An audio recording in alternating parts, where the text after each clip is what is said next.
Lesson 123. Pronouns can have cases too. By this point in the book, you've had some experience working with Russian nouns. It's probably very clear to you by now that Russian nouns can be in several different cases. We have a total of 6 cases in Russian. So far, you know the nominative case, the genitive case, the dative case, and the accusative case, and you still have 2 more to learn. You'll learn those between now and the end of the book. So Russian nouns can be in one of 6 cases, and also they can be singular or plural. So by now, you're clear on that. What we want to tell you about in this lesson is the fact that pronouns can also come in different cases. In English, we have lost most of our case forms. I've been told that in earlier stages of the English language, we had a lot more cases. But these days, only a few English words have various cases. And some of those are pronouns. For example, I and me. I is the nominative form of the pronoun that is first person and singular. But it also has an accusative form. The word me is the same thing as the word I, except it's accusative. So if you want to have a word to be the subject of the sentence, you'll choose the word I. In the sentence, I see Bob, the subject is I, the verb is see, and the direct object is Bob. So the word I is nominative, but you can't use it as a direct object. You can't say, Bob sees I. Since the word I is nominative, it can't be a direct object. So instead, you'll say, Bob sees me. The word me is accusative, and so that's what we use for a direct object. Likewise, you can't use the word me as the subject of a sentence. You can't say, me see Bob. The word me is accusative, so it can't be the subject. I is nominative, and me is accusative.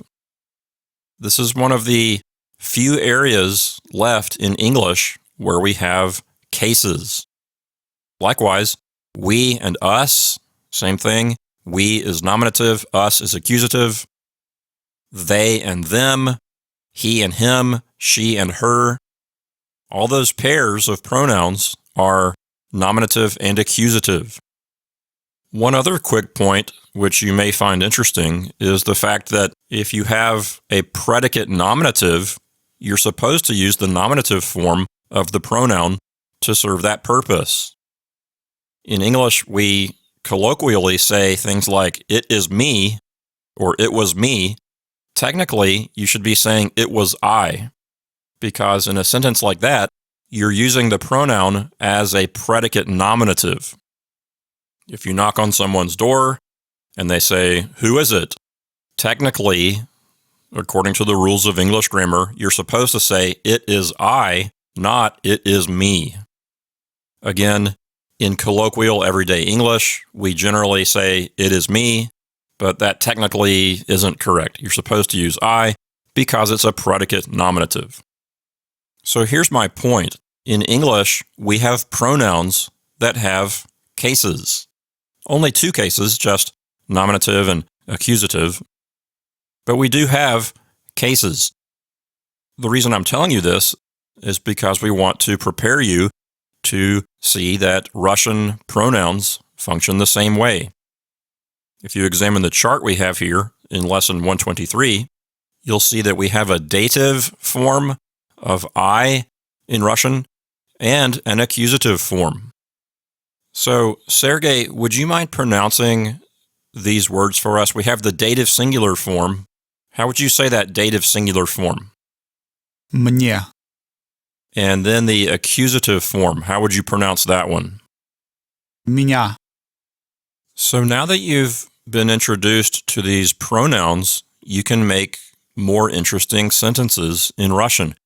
You can say sentences in which you, speaking, are the indirect object or the direct object. So watch for these new pronouns in the exercises. When you see them, be sure to recognize what case it is, and that will help you to understand the function that it has in the sentence.